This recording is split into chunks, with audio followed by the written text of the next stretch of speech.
Rantai motor aku ni dah kotor lah. Dah teruk ni. Aduh, tak apa lah. Kita servis sekejap. Kita servis rantai pakai tools yang betul. Kita ada alat dia.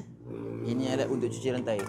Dalam dia ni ada berus. Berus-berus yang untuk menggosok rantai-rantai di dalam. Nampak tu?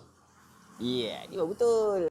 Chain loop, chain cleaner. Ini chemical. Jom kita pasang. Tak susah lah. Ni sini ke?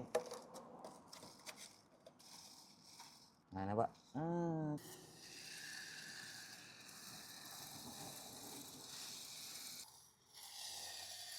Kalau nak pakai chemical dia, kita buka. Kocok. Kan jatuh kotor-kotor hitam-hitam tu. Senang je.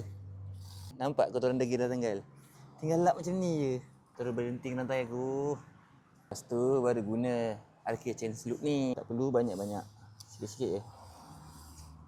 So kalau kau berminat dengan alat tadi tu, alat pencuci rantai dengan cleaner rantai dengan chain loop, ni hasil dia.